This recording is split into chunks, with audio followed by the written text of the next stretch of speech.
إنه من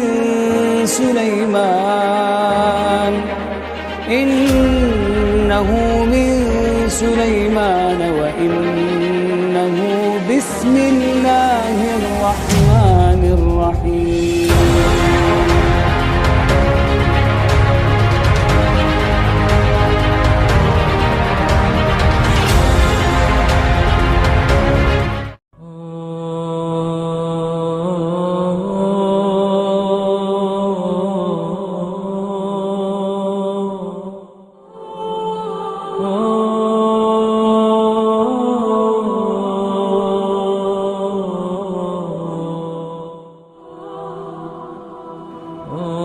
Ma'asyiral muslimin yang dimuliakan Allah Subhanahu wa taala. Kita tahu bahwa dalam sebuah hadis ketika Bani Tamim datang kepada Nabi sallallahu alaihi wasallam hendak masuk Islam, tetapi mereka minta imbalan. Kemudian setelahnya datang penduduk Yaman dan ingin masuk Islam, dan mereka tidak minta imbalan karena memang dari hati nurani mereka ingin mendapatkan hidayah Islam. Kemudian di antara rombongan ahli Yaman itu bertanya kepada Nabi sallallahu alaihi wasallam soal ketuhanan, di mana Allah Subhanahu wa taala sebelum Allah Subhanahu wa taala menciptakan alam semesta ini. Maka Nabi sallallahu alaihi wasallam mengatakan, kana Allah wa lam yakun syai'un ghairu. Allah telah ada dan saat itu tidak ada apapun selain daripada Allah Subhanahu wa ta'ala. Dalam riwayat yang lain, Nabi sallallahu alaihi wasallam ditanya, aina kana rabbuna azza wa jal qabla an yakhluqa khalqa. Wahai Rasul, di mana Rabb kita ini sebelum dia menciptakan makhluk-makhluknya, sebelum ada arasy, sebelum ada kursi, sebelum ada langit, sebelum ada bumi, di mana Allah Subhanahu wa taala sebenarnya? Maka Nabi sallallahu alaihi wasallam mengatakan, kana fi amah ma tahtahu hawa wa ma fawqahu hawa thumma khalaqa arsyahu 'alal ma'. Maka Nabi mengatakan bahwa Allah itu fi amah. Amah itu artinya kegelapan. Makanya bahasa Arabnya orang buta itu disebut a'mah. Kalau antum pejamkan mata, apa yang antum lihat? Kegelapan. Maka Allah berada dalam kegelapan, di mana di bawahnya tidak ada udara dan di atasnya pun tidak ada udara. Baru Allah Subhanahu wa taala menciptakan arsy-Nya di atas air. Ma'asyiral muslimin yang dimuliakan Allah Subhanahu wa taala, dari sini kita mengetahui bahwa Allah adalah awal dan sebelumnya tidak ada sesuatu selain daripada Allah Subhanahu wa taala. Makanya ada doa yang diajarkan Nabi sallallahu alaihi wasallam sebelum antum tidur. Apa doanya? Allahumma rabbas samawati sab'i wa rabbal arsyil azim, rabbana wa rabba kulli syai'in, faliqil habbi wan nawa, wa munzilat taurata wal injili wal furqan, a'udzu bika min syarri kulli syai'in anta akhidun binasiyati, Allahumma antal awwal falaysa qablaka syai'un. wa antal akhir falaysa ba'daka syai'un wa antal zahir falaysa fawqaka syai'un wa antal batin falaysa dunaka syai'un iqdi 'anna ad-daina wa aghnina minal faqri. Ya Allah, Rabbnya langit yang 7, Rabbnya arsy yang agung, Rabb kami dan Rabb segala sesuatu, yang membelah biji-bijian dan biji kurma, yang menurunkan Taurat, Injil dan Quran. Aku berlindung kepadamu dari kejahatan segala sesuatu. Engkaulah yang memegang ubun-ubunnya. Ya Allah, Engkaulah yang awal, maka tidak ada sesuatu pun sebelummu. Engkaulah yang akhir, maka tidak ada sesuatu pun setelahmu. Engkaulah yang zahir, maka tidak ada sesuatu pun yang ada di atasmu. Dan Engkaulah yang batin, maka tidak ada sesuatu pun yang lebih dekat darimu. Lunasilah hutang kami dan cukupilah kami dari kemiskinan. Di sini ada kalimat antal awal falaysa qablaka syai'un. Engkau adalah zat yang awal-awal dan tidak ada sebelumnya sesuatu kecuali Allah Subhanahu wa taala. Baru setelah Allah Subhanahu wa taala menciptakan makhluknya, maka yang pertama kali Allah ciptakan apa? Arsy. Ada yang mengatakan qalam, ada yang mengatakan air. Ini khilaf ulama, mana yang lebih dahulu nih? Arsy, qalam, ataukah air? Ada yang mengatakan qalam dulu baru arsy, ada yang mengatakan arsy dulu baru qalam, ada yang mengatakan air dulu baru arsy, ada yang mengatakan arsy dulu baru air. Wallahu alam. Ini menjadi ranah khilaf para ulama, tetapi kebanyakan para ulama mengatakan bahwa seperti yang dipilih oleh Imam Ibnul Qayyim dan juga Syekhul Islam Ibnu Taimiyah rahimahullahu taala, bahwa yang pertama kali diciptakan adalah arsy, kemudian air, kemudian qalam. Baru setelah itu Allah Subhanahu wa taala ciptakan segala sesuatu. Artinya setelah itu Allah Subhanahu wa taala ciptakan langit dan bumi pada 6 hari. Dan itu difirmankan di dalam Al-Qur'anul Karim tentang penciptaan langit dan bumi itu fi sittati ayyam, pada 6 hari. Ada yang mengatakan bahwa 6 hari ini artinya bahwa dimulai daripada hari Ahad dan diakhiri sampai hari Jumat. Jadi Ahad, Senin, Selasa, Rabu, Kamis, Jumat, itu 6 hari. Adapun rinciannya berdasarkan hadis Nabi sallallahu alaihi wasallam bahwa Allah Subhanahu wa taala pertama menciptakan bumi dulu 2 hari, Ahad dan Senin. Kemudian setelah itu Allah menciptakan langit, hari Selasa dan hari Rabu. Kemudian Allah Subhanahu wa taala turun lagi ke bumi dan Allah menciptakan segala sesuatu yang ada di bumi. Allah ciptakan gunung-gunungnya, Allah ciptakan pantai-pantainya, Allah ciptakan lautannya dan berbagai macam fasilitas yang ada di bumi. Dan itu hari Kamis dan Jumat. Dalam sebuah hadis Nabi SAW mengatakan, khalaqallahu azza wa jal at-turbata yawmas sabti wa khalaqa fiha al-jibal yawmal ahad wa khalaqa asy-syajara yawmal itsnin wa khalaqa al-makruha yawmal thulatha wa khalaqa an-nur yawmal arbi'ah wa batha fiha ad-dawab yawmal khamis wa khalaqa adam ba'da al-asri min yawmil jum'ah fi akhiril khalqi fi akhir saati min saatil jum'ah fi ma bainal asri ila laili. Rinciannya, Allah menciptakan tanah hari Sabtu, kemudian Allah ciptakan gunung hari Ahad, kemudian Allah ciptakan pohon-pohonan hari Senin, kemudian Allah ciptakan sesuatu yang tidak disukai manusia hari Selasa, Kemudian Allah ciptakan cahaya hari Rabu.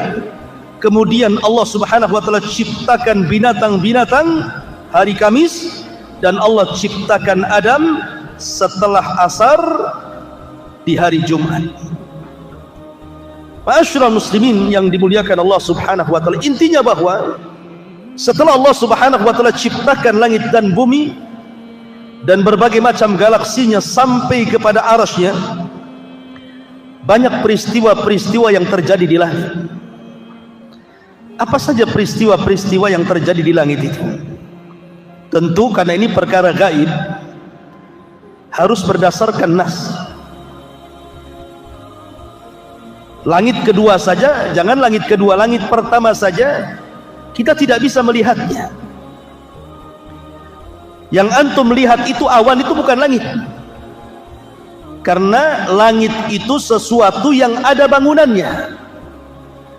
Dan Abdullah ibn Mas'ud radhiyallahu an ketika mengatakan jarak antara langit dan bumi itu perjalanan 500 tahun.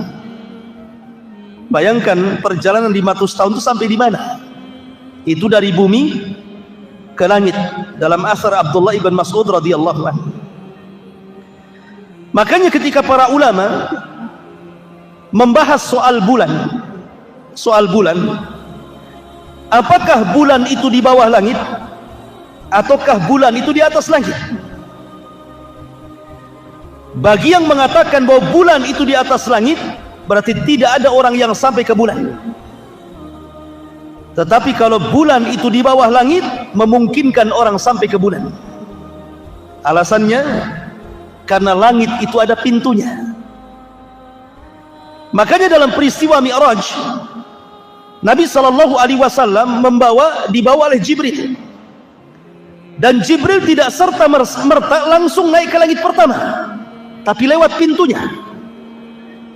Setelah Jibril kemudian meminta kepada penjaga pintu langit pertama tidak langsung membuka, tapi bertanya, "Man, siapa kamu?" Maka Jibril mengatakan, "Saya Jibril." "Siapa yang bersamamu?" "Muhammad." "Awa qad uhiya ilaih." Apakah sudah diwahyukan, diizinkan dia boleh naik? Kata Jibril, boleh, dan sudah diizinkan, baru dibuka. Artinya kalau posisi bulan itu di atas langit, berarti peristiwa Neil Armstrong yang naik ke bulan itu harus minta izin seperti minta izinnya Jibril kepada penjaga pintu langit, kan begitu? Mungkin nggak tuh Neil Armstrong kayak gitu tuh? Assalamualaikum. Waalaikumsalam. Siapa? Neil Armstrong. Mau kemana? Mau ke bulan. Sudah diizinin? Itu tidak tahu saya. Mana bisa kan? Artinya kalau seandainya bulan itu di atas langit, berarti Neil Armstrong itu harus minta izin dulu. Berarti mustahil Neil Armstrong diizinkan naik ke langit. Gak mungkin, dia orang kafir. Mana boleh diizinkan naik ke langit? Mana dalilnya orang kafir tidak diizinkan naik ke langit? Al-Quran yang mengatakan, la tufattahu lahum abwabus sama wa la yadkhulunal jannah hatta yalijal jamalu fi sammil khiyah. Ruhnya orang-orang kafir tidak akan dibukakan pintu-pintu langit padanya, dan mereka tidak akan masuk ke dalam surga sampai ada cerita unta masuk ke lubang jarum. Artinya orang kafir tidak mungkin naik ke langit, kan? Karena tidak dibukakan pintunya. Berarti kalau memang bulan itu posisinya di atas langit, berarti dustalah kisah Neil Armstrong itu naik ke bulan. Tapi kalau bulan itu di bawah langit, mungkin karena kalau di bawah langit tidak perlu naik ke pintu, tidak perlu izin, kan gitu ya. Tetapi mungkin ini berapa persen? Karena ada sebagian para ulama seperti Al-Imam Asy-Syinkiti dalam kitab Adwail Bayan itu membantah bahwa tidak mungkin orang sampai ke bulan, mustahil. Kemudian membawakan surah Ar-Rahman, ya ma'syaral jinni wal insi in istata'tum an tanfudu ila samawati wal ardh fanfudu la tanfuduna illa bisultan. Walaupun ada juga yang mengatakan mungkin, walaupun sekali lagi penelitian dunia sampai hari ini masih meragukan Neil Armstrong sampai ke bulan ataukah tidak sampai ke bulan. Ada yang mengatakan bahwa itu di studio, buktinya benderanya berkibar-kibar. Mana di bulan oksigen, macam-macam pokoknya ya. Intinya itu urusan orang pinter lah. Tetapi kita ini logika saja. Kalau memang bulan itu di atas langit, mustahil Neil Armstrong sampai ke sana. Tapi kalau bulan di bawah langit, mungkin saja, wallahu a'lam. Ma'asyiral muslimin yang dimuliakan Allah Azza wa Jalla. Di dalam Al-Quran, Allah Subhanahu wa Ta'ala berfirman, was-sama'i wat-tariq, wa ma adraka mat-tariq, an-najmu saqit. Tariq itu artinya Anda mengetuk pintu, itu disebut tariq. Taraqal bab artinya mengetuk pintu. Dan yang dimaksud pintu di sini adalah pintu langit. Pintu langit ini tidak semua dibuka. Hanya waktu-waktu tertentu pintu langit ini dibuka. Contoh, dalam hadis Bara bin Azib radhiyallahu anhu, ketika Nabi SAW menceritakan tentang ruhnya seorang mukmin yang meninggal, apa kata Nabi SAW? Apabila ruhnya seorang mukmin dicabut, maka dicabut seperti tetesan yang terakhir yang keluar dari mulut teko. Kemudian setelah itu dicabut, ruh itu dicabut, maka malaikat maut tidak lama memegang ruh itu. Langsung disambar oleh malaikat lain, kemudian diletakkan di kain kafan yang sangat harum, karena kain kafan itu berasal dari sorga. Kain kafan yang sangat halus, yang sangat harum, yang sangat indah. Kemudian baunya sampai ke langit. Maka malaikat di langit bertanya, ini ruhnya siapa? Kok harum sekali? Maka para malaikat pun membicarakan bahwa ini ruhnya fulan ibn fulan. Maka ruh itu diangkat ke langit. Barulah pintu langit dibuka. Jadi rusulul maut, rasul-rasul kematian itu, para malaikat yang membawa ruhnya seorang yang beriman akan mengetuk pintu langit pertama, kemudian dibuka. Kemudian pintu langit kedua sampai ke-7. Setelah berhadapan dengan Allah Subhanahu wa Ta'ala ruh tersebut, maka Allah Subhanahu wa Ta'ala katakan, kembalikan ruh ke dalam jasadnya, letakkan catatannya fil illiyin, di tempat yang paling tinggi di surga. Artinya bahwa hanya ruh orang-orang yang beriman yang bisa naik ke atas langit. Kemudian peristiwa yang kedua yang bisa melewati pintu langit itu adalah terangkatnya amal saleh. Sekarang bulan apa? Bulan Sya'ban. Sekarang sudah masuk tanggal 1 bulan Sya'ban, besok tanggal 2 kan gitu. Bulan Sya'ban ini ikhwan adalah satu di antara 4 waktu di mana amalan kita diangkat ke langit.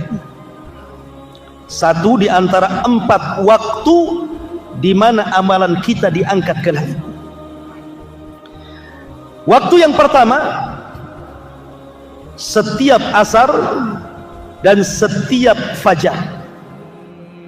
Berdasarkan hadis Nabi SAW, yata'aqabuna fikumul malaikah, malaikatul laili wa malaikatul nahar, wa yajtami'una fi salatil asri wa salatil fajr.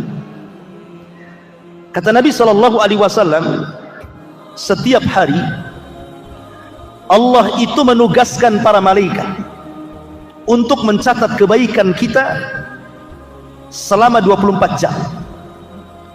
Ada yang mencatat kebaikan di malam hari, dan ada yang mencatat kebaikan di siang hari. Dan malaikat itu tugasnya sendiri-sendiri. Ada malaikat yang ditugaskan di malam hari, ada malaikat yang ditugaskan di siang hari, dan berjumpanya di 2 waktu sholat. Pertama sholat asar, yang kedua sholat fajar. Ketika malaikat siang dan malaikat malam ini menghadap Allah, maka malaikat ini membawa catatan kebaikan kita. Jadi antum ini malam hari ngapain saja? Oh, malam hari ini antum alhamdulillah ngaji di sini. Tapi sebagian saudara antum mungkin lagi maksiat jam segini. Nanti malam lagi antum tahajud. Nanti antum baca Quran, antum berwudu, antum berzikir, semua dicatat sampai waktu subuh. Termasuk tidur antum dicatat. Apakah ketika antum tidur bernilai ibadah atau tidak? Seperti sebelum tidur antum berwudu, kemudian berdoa sebelum tidur, maka di samping kiri antum ada malaikat yang mendoakan. Setiap antum beralih ke kanan, sebelah malaikat kanan mengatakan, ya Allah ampuni orang ini, ya Allah rahmati orang ini. Setiap berguling ke kiri, malaikat sebelah kiri mengatakan, ya Allah ampuni orang ini, ya Allah rahmati orang ini, sampai subuh. Maka catatan baik kita ini sudah dicatat nih malaikat malam. Maka ketika datang waktu fajar, saat manusia sedang sholat fajar subuh, maka malaikat malam naik ke langit. Ketika itu pintu langit pertama terbuka. Kemudian disusul dengan pintu langit kedua, ketiga, keempat, sampai ketujuh terbuka. Dalam rangka membawa catatan amal kita sampai di Sidratil Muntaha. Kemudian setelah itu malaikat yang mencatat amal kebaikan di siang hari turun ketika manusia sedang sholat subuh. Kemudian mencatat kita kebaikan kita di pagi hari, di siang hari, di sore hari, sampai waktu asar. Maka mereka akan naik membawa catatan amalan kita untuk dilaporkan kepada Allah Subhanahu wa ta'ala. Makanya kenapa dua salat ini disabdakan Nabi SAW, man hafadha ala baradaini dakhalal jannah. Siapa yang menjaga dua waktu salat subuh dan asar, dijamin masuk surga. Karena itu pertukaran malaikat yang mencatat kebaikan siang dan juga malam. Ini alasan pertama bahwa setiap asar dan setiap subuh pintu langit terbuka untuk mengangkat catatan amal. Kemudian yang kedua, setiap hari Senin dan Kamis Nabi SAW bersabda, tu'radunal a'mal fi kullil khamis wasnaini. Akan ditampakkan amal-amal manusia pada setiap hari Kamis dan hari Senin. Karena dua hari ini adalah dua di mana pintu langit terbuka. Bukan hanya pintu langit saja, pintu sorga terbuka.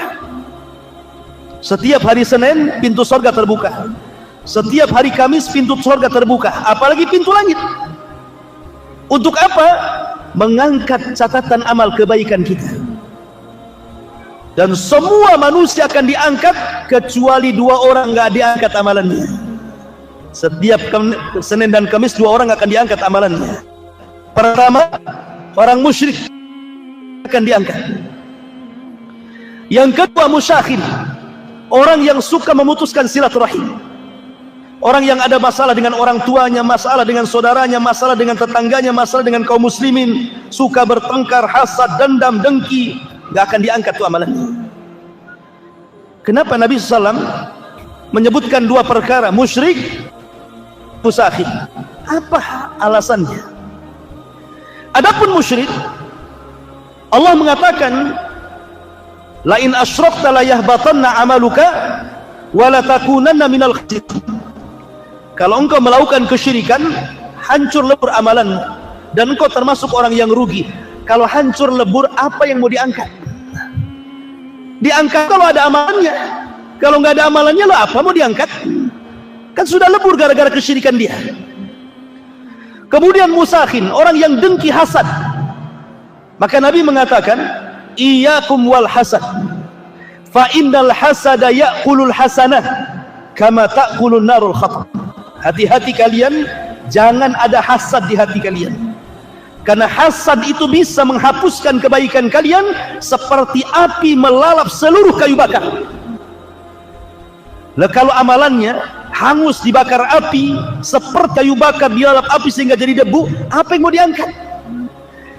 Makanya orang musyrik dan orang yang hasad dengki tidak akan diangkat amalannya sampai betul-betul orang itu mentauhidkan Allah dan orang itu saling memaafkan satu dengan yang lainnya, baru diangkat amalannya dan pintu langit akan dibuka. Kemudian yang ketiga, di bulan Sya'ban, bulan ini bulan di mana amalan kita diangkat, ikhwan. Usamah ibn Zaid bertanya kepada Nabi sallallahu alaihi wasallam, "Ya Rasulullah, lam ara tasumu min syahrin min syuhuri ma tasumu min Sya'ban." Rasul, aku tidak melihat dirimu berpuasa sebanyak yang kau lakukan puasa di bulan Sya'ban. Maksudnya puasa sunnah. Apa jawaban Nabi? Kata Nabi sallallahu alaihi wasallam, "Dzaka syahru yaghfulun nasu anhu." Itulah bulan yang manusia melalaikan bulan Sya'ban.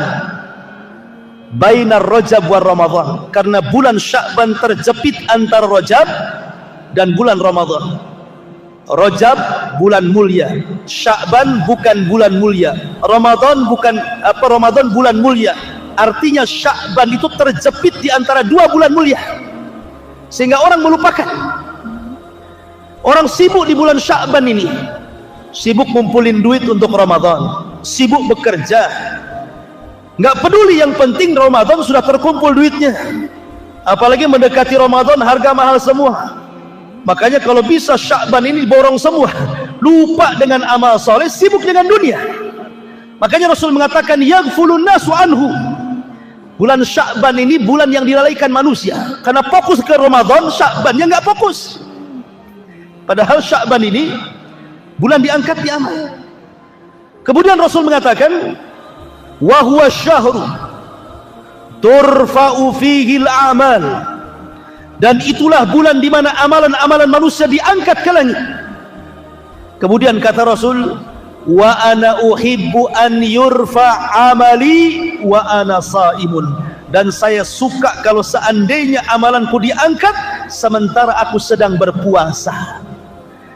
Dari sini kata Aisyah radhiyallahu anha, Nabi itu tidak pernah berpuasa sebanyak dalam satu bulan, menghabiskan puasa, maksudnya puasa sunnah, kecuali di bulan Sya'ban. Kenapa? Nabi SAW mengajarkan untuk memperbanyak puasa di bulan Sya'ban, karena Sya'ban itu bulan isti'dad li Ramadan, persiapan untuk bulan Ramadan. Kalau antum terbiasa puasa Senin Kamis, puasa Ayyamul Bid, puasa Daud, atau mungkin wanita yang membayar hutang Ramadan tahun kemarin kan itu ya, maka ketika masuk Ramadan gak kaget. Kenapa? Biasa puasa. Coba gak biasa puasa, 1 tahun tiba-tiba datang Ramadan langsung puasa, kaget semua tuh. Perut kaget, semua kaget tuh. Kadang-kadang lupa minum siang-siang, disangka bukan Ramadan. Sehingga minggu pertama biasanya jadi puasa tidur saja, normalnya minggu depannya biasanya. Kenapa? Karena tidak terbiasa puasa, jadi kaget semuanya. Yang kedua, sebagian ulama menamakan Sya'ban itu Syahrul Qurra, bulannya orang yang suka membaca Quran. Sebagian mereka menghafal Quran, sebagian mereka membuka mushaf Quran, sehingga ketika bulan Ramadan yang tadinya tidak lancar sudah lancar, yang tadinya lupa-lupa sudah ingat, yang tadinya ingin hafalannya ketika sholat sudah ada hafalannya. Jadi gunakan bulan Sya'ban ini bulan untuk banyak membaca Quran. Bahkan ulama mengatakan bulan Sya'ban itu bulan pengairan. Rajab nanam biji, Sya'ban mengairi, Ramadan memetik hasilnya, kata ulama. Lah Sya'ban ini pintu langit dibuka 24 jam, mengangkat amalan kita siang dan malam. Sekali lagi, ada 2 orang yang tidak akan diangkat sama ketika berbicara tentang Senin dan Kamis. Pertama, orang musyrik tidak akan diangkat amalannya di bulan Sya'ban. Dan yang kedua, orang yang hasad, orang yang dengki, orang yang suka mutus silaturahim tidak akan diangkat. Makanya pertama, mantapkan tauhid di bulan Sya'ban. Yang kedua, bersihkan hati dari iri dan dengki. Yang ketiga, perbanyak puasa dan juga baca Quran serta sedekah dan amal-amal yang lainnya, karena ini bulan diangkatnya amalan kita, dan bulan ini semua pintu langit dari pertama sampai ke-7 dibuka oleh Allah Subhanahu wa ta'ala. Kemudian yang terakhir,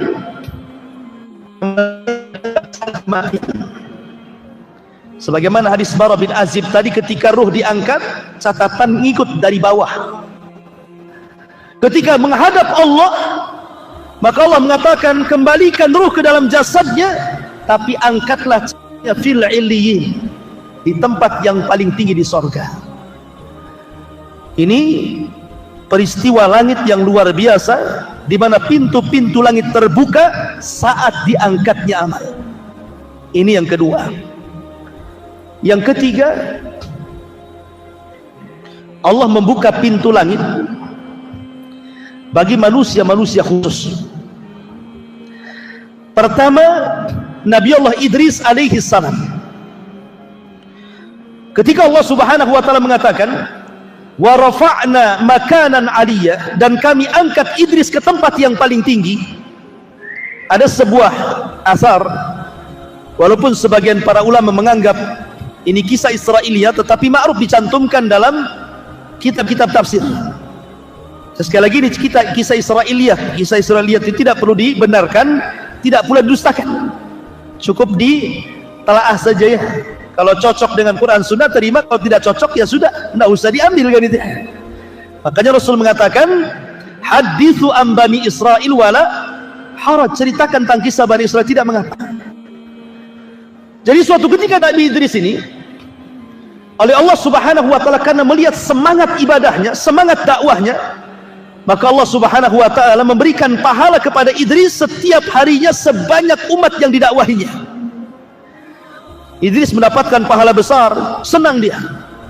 Akhirnya dia berdialog dengan malaikat Jibril.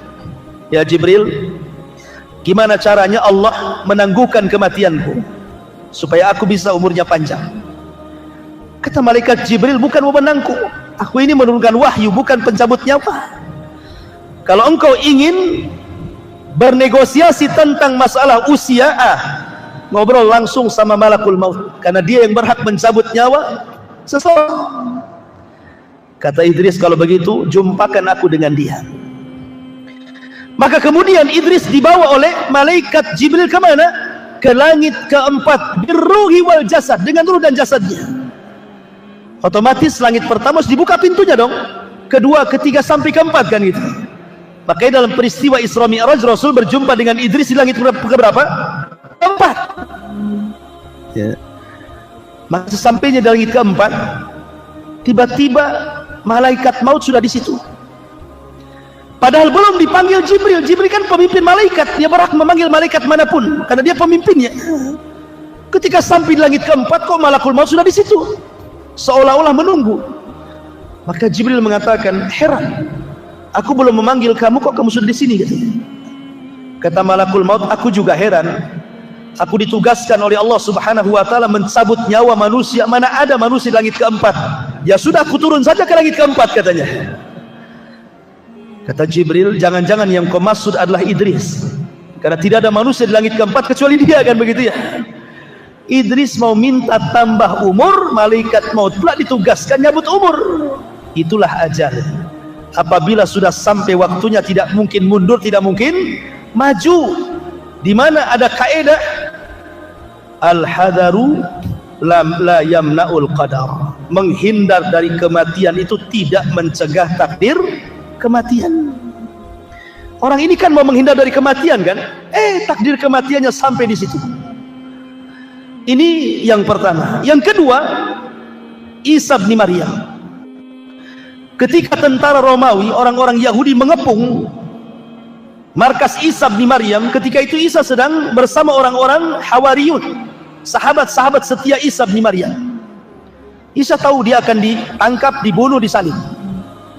Maka Isa mengatakan kepada murid-muridnya, siapa yang ingin kuserupakan wajahnya denganku, maka kujadikan dia temanku di sorga.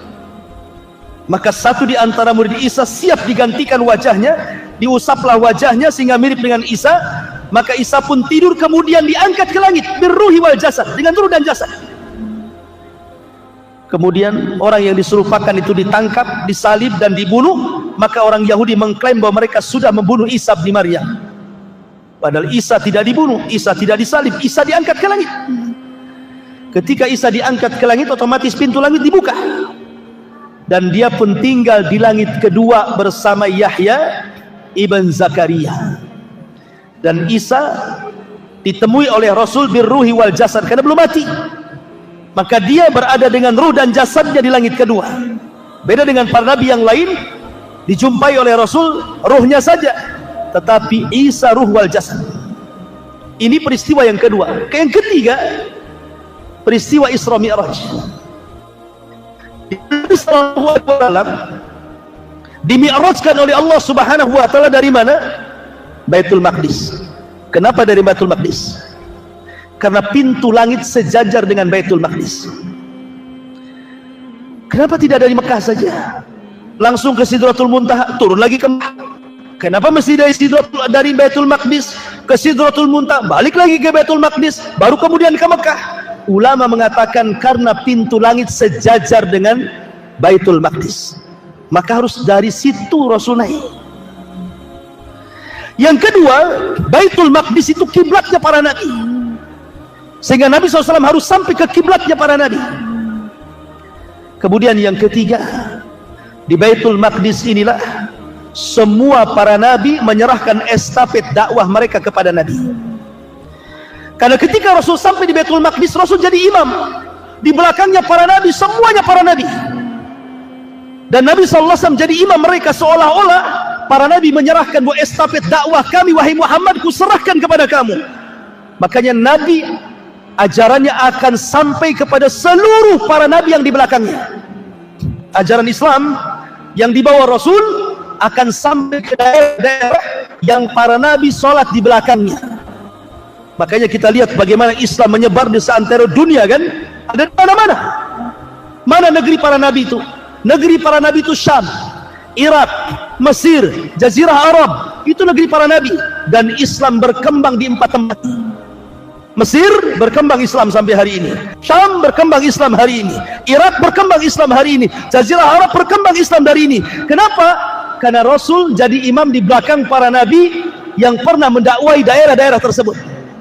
Bahkan Islam bukan hanya kembang di 4 negara, Mesir, Irak, Arab, tapi sampai ke semua benua.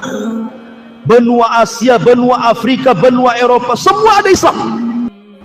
Ma'asyiral muslimin yang dimuliakan Allah Azza wa Jalla, dari sinilah Rasul Sayyidul Anbiya'i wal Mursalin, pemimpin para nabi dan rasul. Baru Nabi diangkat ke langit. Kemudian berjumpa dengan Adam di langit pertama. Kenapa berjumpa dengan Adam? Supaya menjadi ibrah bahwa, karena kita tahu bahwa peristiwa Isra Mi'raj itu kan saat kesulitan dakwah, ikhwan. Paman Rasul meninggal, istrinya meninggal, tidak bisa berdakwah di Mekah, akhirnya hijrah ke Taif, sampai dilempari batu, mau masuk ke Mekah lagi tidak bisa.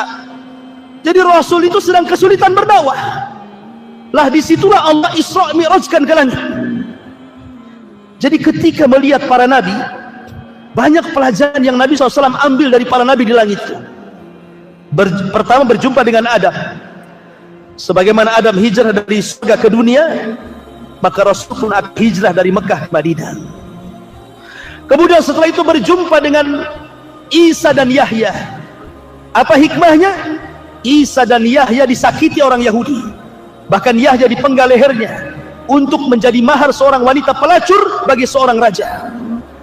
Begitu juga Isa, hampir dibunuh kalau bukan karena diangkat Allah.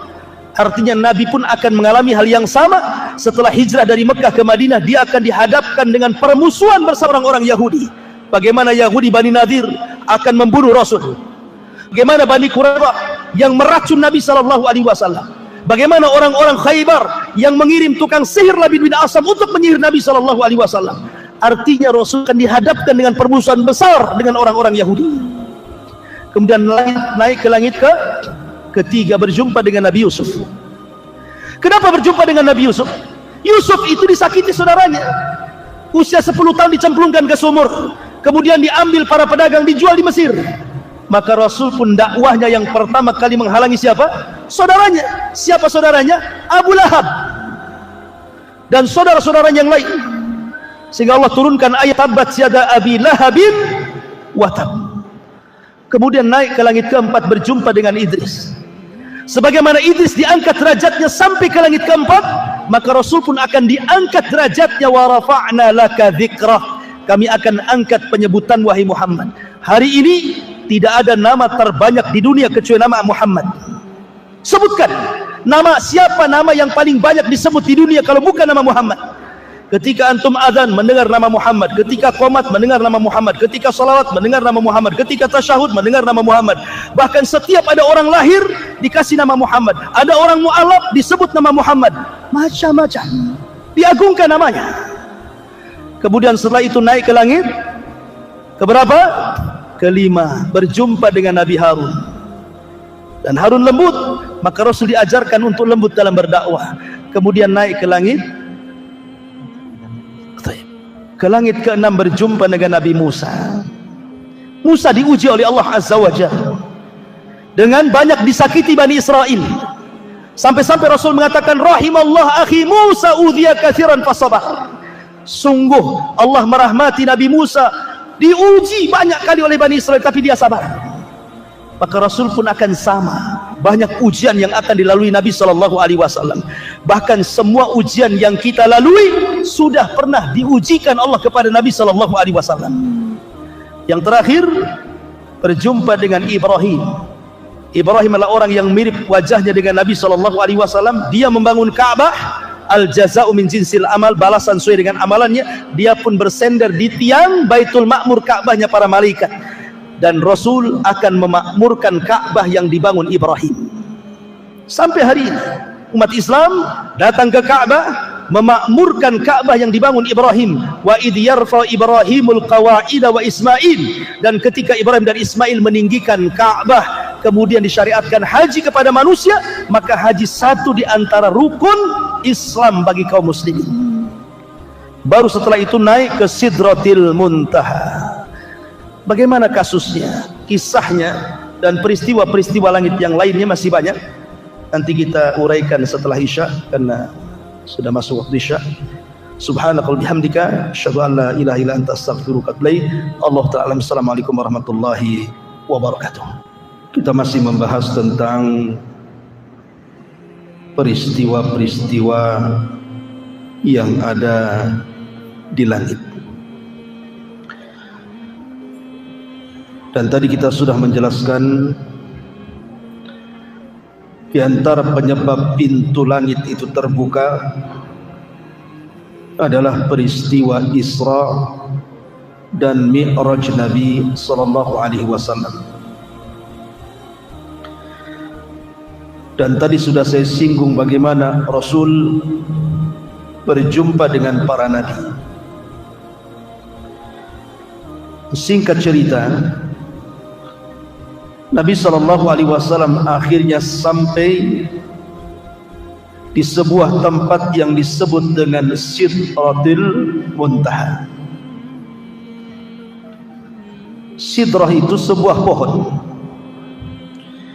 yang kalau seandainya seseorang memacu dengan kuda balap selama 100 tahun, niscaya bayang-bayang pohon itu tidak mungkin lepas.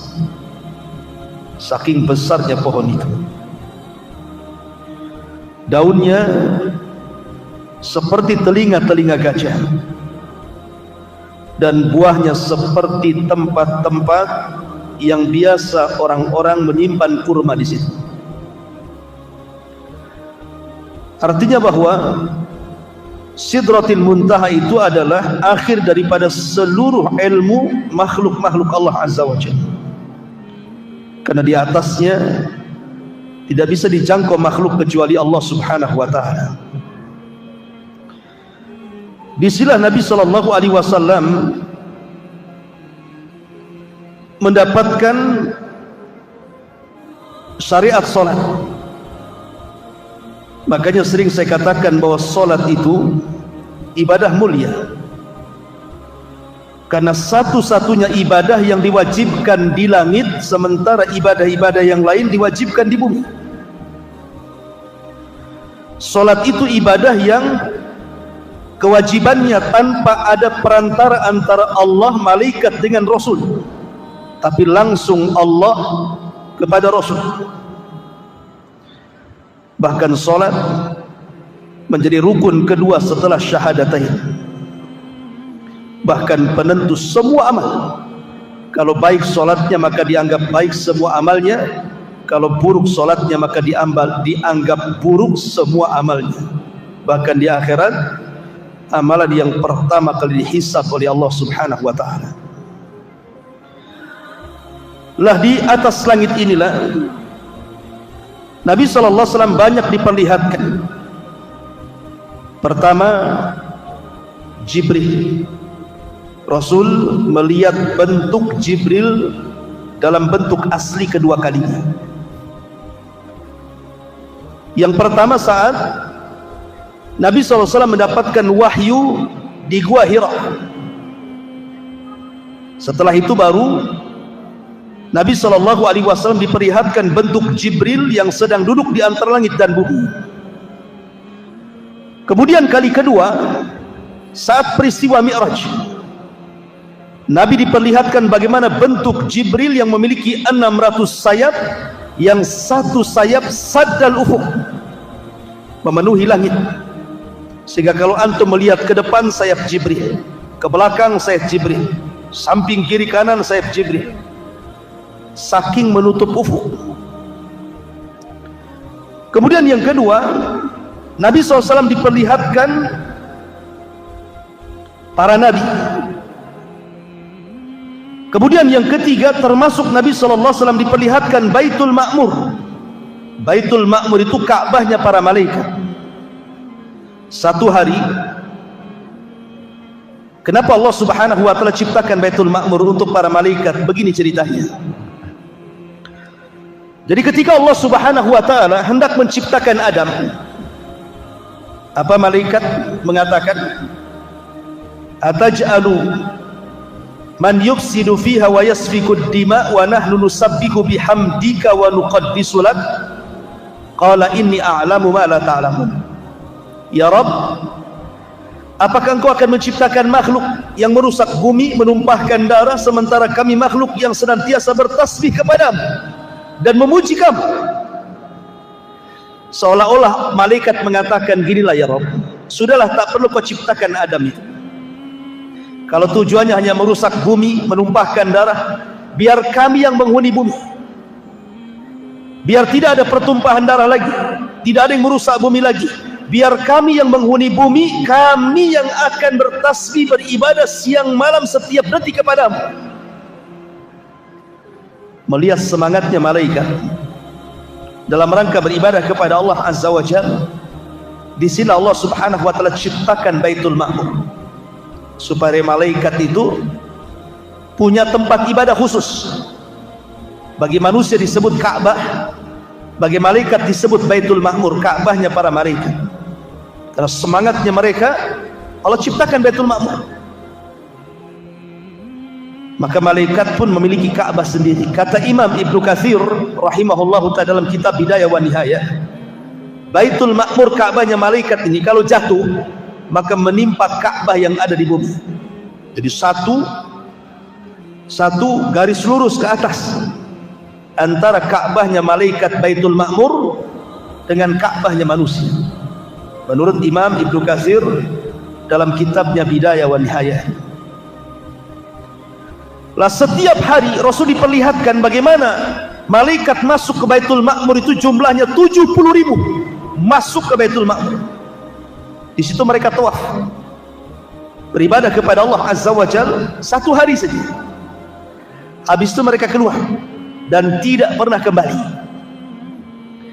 Kemudian esok harinya datang malaikat yang baru dengan jumlah yang sama, 70.000. Kemudian tawaf satu hari, kemudian keluar dan tidak pernah kembali. Kemudian Allah ciptakan malaikat yang sama jumlahnya masuk lagi ke Baitul Ma'mur, dan begitulah setiap harinya. Anda bisa bayangkan berapa jumlah malaikat? Banyak sekali. Kalau setiap hari 70.000 malaikat masuk ke Baitul Ma'mur kemudian keluar tidak pernah kembali, besoknya masuk lagi 70.000 malaikat dan tidak pernah kembali. Wa ma ya'lamu junuda rabbika illahu wa ma huwa illa dzikra lil bashar. Tidak ada yang tahu jumlah para malaikat kecuali Allah. Kalau itu adanya, malaikat wa yaf'aluna ma yu'marun, tidak pernah bermaksiat apapun yang Allah perintahkan. Seandainya seluruh manusia kufur, tidak mungkin mengurangi kekuasaan Allah. Sudah ada para malaikat yang ibadah. Sebagaimana kalau semua manusia beriman, tidak pernah menambah kekuasaan Allah sedikit pun.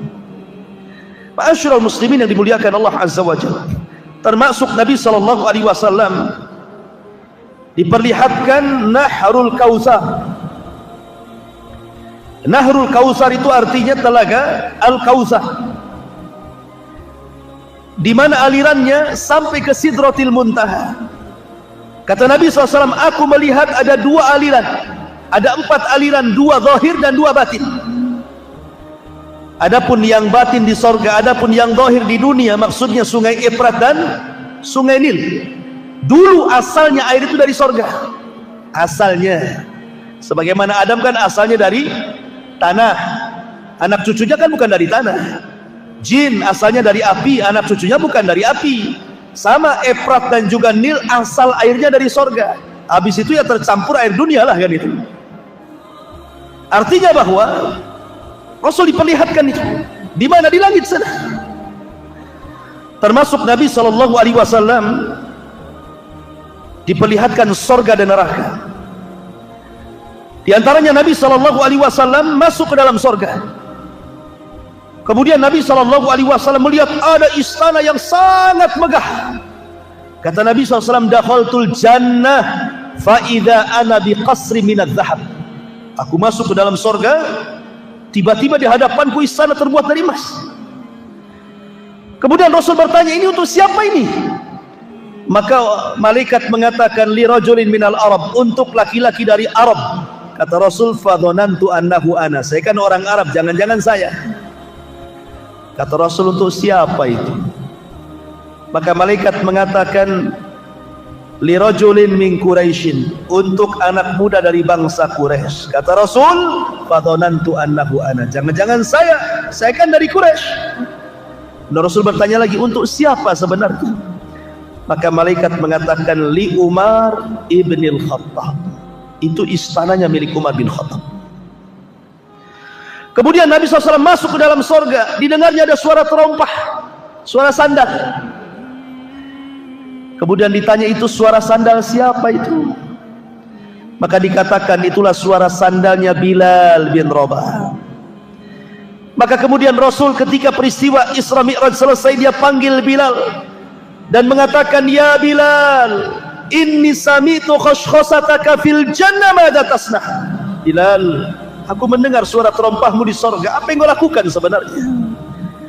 Kata Bilal, tidak ada wahai Rasul, kecuali ma tawadda'tu wudu'an illa wa qad shallaitu rak'atain. Boleh jadi aku karena tidak pernah meninggalkan wudu, kecuali setelahnya aku dawamkan solat 2 rakaat wudu.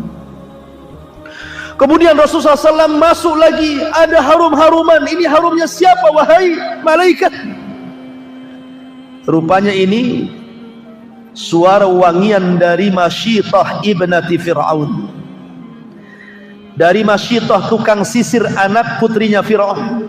Kemudian dikisahkan, dulu waktu dia nyisir anak Fir'aun, anak putrinya Fir'aun, karena Fir'aun tidak punya anak laki-laki, semua anak perempuan Fir'aun itu disisir, sisirnya jatuh. Masyitah yang beriman kepada Musa dan menyembunyikan keimanannya refleks mengatakan Bismillah, diambil sisir itu. Anak putrinya Fir'aun kaget, apa yang kau maksud Bismillah itu? Apakah Allah dalam kalimat itu adalah Tuhan bapakku? Kata Masyitah, bukan, itu Tuhanku, Tuhanmu dan Tuhan bapakmu, katanya. Oh, marah, ditempeleng Masyitah, dilaporkan kepada Fir'aun. Fir'aun emosi, akhirnya menangkap Masyitah dan digoreng hidup-hidup karena dia tidak mau murtad. Sehingga al-jaza'u min jinsil amal, harum baunya Masyitah. Ya, di dunia gosong, tidak sedap ketika digoreng baunya, tapi di sorga harum semerbak sehingga Rasul mencium baunya Masyitah ibnatu Fir'aun. Kemudian Nabi macam-macam lah melihat sorga itu. Setelah itu Rasul diperlihatkan neraka, tapi tidak masuk, hanya diperlihatkan saja. Di antaranya Nabi SAW melihat ada azab pemakan riba. di mana Nabi SAW mengatakan fanadhara fin nari fa idza qaumun ya'kuluna al-jiyaf. Ketika Rasul masuk diperlihatkan neraka, dilihatnya ada orang yang sedang makan-makan bangkai, dimakannya bangkai itu. Kemudian Rasul mengatakan man haula ya Jibril, siapa orang-orang itu wahai Jibril? Maka Jibril mengatakan haula illadina ya'kuluna luhumun nas, mereka orang-orang yang tukang gibah, maka di akhirat mereka akan memakan bangkai saudaranya. Kemudian Nabi SAW melihat lagi, lamma urija bi marartu bi qaumin lahum adfar min nuhasin yahmushuna wujuhahum wa sudurahum. Diperlihatkan sebuah kaum yang kuku-kukunya panjang dari kuningan, kemudian dicakar-cakar muka dan dadanya sehingga terlepas antara daging dan tulangnya. Kemudian Rasul mengatakan, siapalah itu wahai Jibril, azabnya kok ngeri sekali? Maka Jibril mengatakan, merekalah alladzina ya'kuluna luhumun nas wa yaqauna fi a'radihim. Mereka orang yang suka menyebar-nyebar aib saudaranya, yang suka mencongkel-congkel aib saudaranya, menyebar fitnah dan begitu seterusnya. Termasuk juga kata Rasul, ra'aitu lailata usriya birijalan tuqradu shifahuhum bimaqarid minnah. Saat malam aku diisrakan, aku melihat ada orang yang digunting-gunting lidahnya di neraka.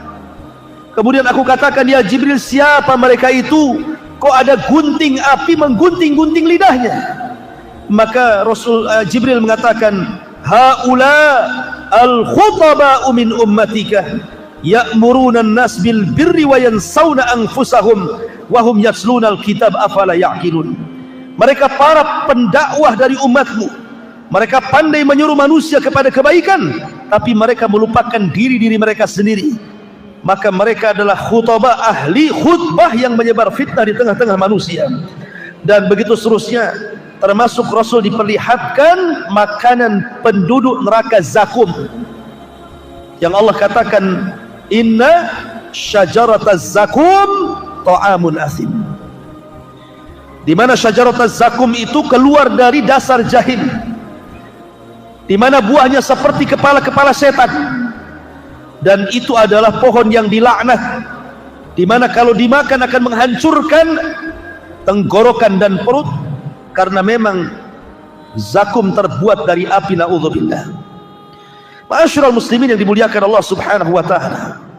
Inilah di antara peristiwa-peristiwa langit dalam peristiwa Isra Mi'raj. Kemudian di sana ada peristiwa langit yang lainnya. Ketika Allah Subhanahu wa taala berfirman di dalam Al-Qur'anul Karim, hatta idza fuzzi'a an qulubihim qalu madza qala rabbukum qalu al-haqq wa huwal aliyyul kabir. Dalam surah As-Saba 23. Sehingga apabila fuzzi'a an qulubihim, rasa takut mereka agak mereda, maksudnya rasa takut para malaikat sudah mereda. Qalu, maka malaikat bertanya kepada Jibril, madza qala rabbukum, apa yang difirmankan Rabb kalian kepada kami wahai Jibril? Maka Jibril mengatakan qalul haqq wa huwal aliyyul kabir, kebenaran dan kebenaran. Begini ikhwan, disebutkan di dalam hadis yang dikeluarkan Imam Muslim dan yang lainnya. Jadi suatu ketika Nabi SAW sedang duduk seperti ini malam-malam, jatuh meteor, melesat dari langit meteor. Kemudian Nabi SAW bertanya, kalau ada meteor, kira-kira menurut kalian waktu di zaman jahiliyah itu pertanda apa? Ya, Rasul bertanya, kalau ada meteor di malam hari, sewaktu kalian jahiliyah itu tuh pertanda apa itu? Maka para sahabat mengatakan, kalau seandainya meteor jatuh pada zaman jahiliyah, maka mereka mengatakan boleh jadi wulidal lailata rajulun azim au mata rajulun azim. Boleh jadi malam itu mati orang yang mulia atau hidupnya orang yang mulia, lahirnya orang yang mulia atau matinya orang yang mulia. Kata Nabi SAW, bukan. Meteor itu bukan lahirnya orang yang kelak akan menjadi orang besar atau matinya orang yang dianggap besar. Kemudian Rasul menjelaskan, fa innaha yurma biha, karena sesungguhnya meteor itu dilemparkan lisyayat syuhuban lisyayatin, itu dalam rangka melempar-lempar dengan mata api itu setan-setan yang berusaha langit, naik ke langit. Kemudian Rasul mengatakan, apabila Allah Subhanahu wa taala memerintahkan kepada para malaikat, kita tahu bahwa bumi ini dan langit serta alam semesta Allah yang ngatur, Allah yang ciptakan, Allah yang kuasai. Tetapi aturan-aturan Allah itu dipegang oleh para malaikat, seperti menurunkan hujan. Allah perintahkan turunkan hujan, maka malaikat akan turunkan hujan. Buat gempa, maka malaikat buat gempa. Buat tsunami, maka malaikat buat tsunami. Gunung meletus, maka malaikat buat gunung meletus. Tumbuhkan tuh di ladang, di sawah, maka malaikat akan menumbuhkan atas perintah Allah. Makanya ada hadis dalam Sahih Muslim atau Sahih Bukhari kalau tidak salah, di zaman Bani Israel ada orang yang jalan di kebun, tiba-tiba ada awan hitam di atas kepalanya. Tiba-tiba di balik awan itu ada suara, iski hadiqata fulan, hujani kebunnya si fulan. Anak muda yang berjalan di pematang ladang ini kaget, kok ada suara di balik awan, dan mengatakan hujani kebun si fulan. Diikuti awan itu sampai akhirnya awan itu persis di bawah kebun si fulan, tiba-tiba menghujani kebun itu. Anehnya yang lain tidak kehujanan, kebun sapetak itu saja dihujani. Kemudian awan ini pergi. Kemudian orang ini heran, ditunggu siapa pemiliknya. Ketika datang pemiliknya ditanya, apakah engkau yang punya kebun? Ya. Namamu siapa? Dia mengatakan fulan ibn fulan. Kaget, oh, kok persis seperti nama yang disebut di balik awan itu. Kemudian orang ini mengatakan, apa yang kau lakukan dengan kebunmu ini? Maka dia mengatakan, aku kalau panen aku buat 3. Sepertiga aku kembalikan ke ladang, sepertiga aku sedekahkan, dan sepertiga untuk keluargaku. Oh, artinya sedekah itu membawa rizki. Artinya yang membawa awan ini siapa? Malaikat. Jadi Allah Subhanahu wa taala kalau memerintahkan sebuah perkara, apa kata Rasul? Maka Allah akan membuat suara seperti rantai besi yang dipukul-pukulkan ke batu yang sangat keras. Dan itu suara gemerincing yang membuat para malaikat satu langit pingsan. Tidak ada yang siuman. Semua dibuat pingsan oleh Allah Azza wa Jalla. Baru setelah kemudian semua malaikat yang di langit pingsan, yang pertama kali siuman siapa? Jibril. Karena tidak boleh ada yang boleh mendengar bagaimana Allah mewahyukan kepada Jibril kecuali Jibril. Sebab kalau semua dengar, apa fungsi Jibril? Ya. Bukankah Jibril dimuliakan karena mendapatkan wahyu? Maka Jibril dipanggil oleh Allah Azza wa Jal, kemudian ditugaskan, ya Jibril, buatlah ini, sampaikan kepada seluruh malaikat. Maka selesai kemudian Allah berfirman kepada Jibril, semua malaikat dari mulai langit pertama sampai ke malaikat yang memegang arsy Allah, memikul arsy Allah, semua siuman. Maka Jibril turun pertama ke malaikat pemikul arsy. Kemudian para malaikat pemikul arsy mengatakan, "Madza qala rabbukum ya Jibril?" Apa yang difirmankan Rabb kami? "Madza qala rabbuna ya Jibril?" Apa yang difirmankan Rabb kami untuk kami wahai Jibril? Maka Jibril mengatakan ini. Maka semua malaikat di arsy bertasbih semuanya. Semua bertasbih. Ingat, malaikat arsy itu difirmankan oleh Allah Subhanahu wa taala, wa yahmilu arsya rabbika fawqahum yawma idzin samaniyah. Malaikat pemikul arsy itu jumlahnya 8. Bukan 8 malaikat, kata Ibnu Abbas, arti 8 di sini 8 saf. Yang satu saf itu tidak ada yang tahu kecuali Allah jumlahnya. Yang satu malaikat pemikul arsy itu kakinya sampai ke dasar bumi, badannya menjulang ke langit pertama, kedua, ketiga, keempat sampai ke 7, bahunya baru memikul arsy. Makanya Nabi SAW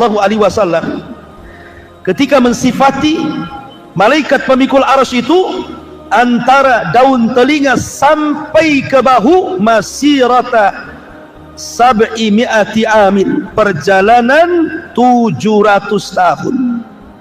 Antara lehernya ini 700 tahun perjalanan. Saking tinggi besarnya malaikat pemikul arsy itu semua bertasbih ketika mendengar perintah titah Allah Subhanahu wa taala. Kemudian Jibril turun ke langit ke-7 memberitahu titah perintah Allah, semua malaikat di langit ke-7 bertasbih. Begitu juga langit ke-6, ke-5, ke-4, ke-3, ke-2 sampai pertama. Kata malaikat yang di langit pertama, "Madza qala rabbuna ya Jibril?" Apa yang diperintahkan Rabb kami kepada kami wahai Jibril? Kata Jibril, perintah ini. Semua malaikat bertasbih langit pertama. Disinilah terjadi pencurian dengar. Di langit pertama, ketika Jibril memerintahkan malaikat di langit pertama untuk melakukan sesuatu di alam semesta, di bumi dan langit, ini di bawah itu ada pos-pos jin. Jadi jin itu naik dari bumi ke langit, tapi di bawah langit, bukan di atas langit. Jin-jin ini mencuri dengar apa yang diomongkan Jibril kepada malaikat di langit pertama itu. Kalau dia dapat satu kalimat, maka kalimat itu akan disampaikan kepada jin yang di bawahnya, yang di bawahnya, yang di bawahnya, yang di bawahnya. Kayak orang panjat pinang, taulah kayak gitu ya. Sampai kepada jin yang ada di bumi. Lah jin yang ada di bumi ini kalimatnya sudah bertambah. Jin yang ada di langit cuman satu kalimat, sampai jin yang ada di bumi menjadi 100 kalimat. Jadi 99 dusta, hanya satu yang benar. Baru jin yang di bumi inilah terjadi bisnis dengan para dukun, paranormal, para peramal, bomo dan yang semacamnya. Akhirnya menghabar, beritakan kepada mereka, terjadilah jual beli antara jin yang ada di bumi dengan para dukun itu. Makanya dukun itu para pendusta. Karena yang dihabarkan jin itu dari 1000 habar, 999 hoax, yang satu benar. Kemudian dukun menyampaikan kepada kita yang satu benar, 999 dusta. Artinya jin membohongi dukun, dukun pula membohongi kita. Itu silsilah tipu menipu namanya. Kita ditipu dukun, dukun pula ditipu jin. Makanya mereka itu terkenal para pendusta, jangan dibenarkan. Kalaupun benar, itu yang benar tuh. Tapi 99% semuanya dusta. Ma'asyiral muslimin yang dimuliakan Allah Azza wa Jalla. Itulah kejadian peristiwa langit, di mana Allah Subhanahu wa taala memerintahkan para malaikat untuk ditugaskan lewat Jibril sampai kepada peristiwa pencurian dengar jin kepada perintah Allah lewat malaikat Jibril langit pertama. Kemudian peristiwa yang lain di langit itu, peristiwa nuzulul Quran, turunnya Al-Quran. Turunnya Al-Quran itu sebenarnya pertama Allah memerintahkan kolam untuk mencatat Al-Quran, kemudian diletakkan di Lauhil Mahfuz. Yang kedua di malam Lailatul Qadar, Quran itu turun tidak langsung ke bumi. Kemana? Ke Baitul Uzzah. Di langit pertama ada tempat namanya Baitul Uzzah. Disitulah Al-Quran 30 juz disimpan. Sebelum turun ke bumi diangsur-angsur sampai 23 tahun baru sempurna 30 juz. Dan di malam Lailatul Qadar para malaikat turun dari langit ke bumi, jauh jumlahnya lebih banyak dibandingkan kerikil yang ada di permukaan bumi. Ini peristiwa yang langka luar biasa, setahun sekali di malam Lailatul Qadar. Malaikat sampai turun, sampai dipimpin Jibril. Kalau bukan peristiwa yang luar biasa, apa namanya? Bumi dipenuhi malaikat. Dan banyak lagi peristiwa-peristiwa yang terjadi di langit, adalah juga waktu. Wallahu a'lam bishawab.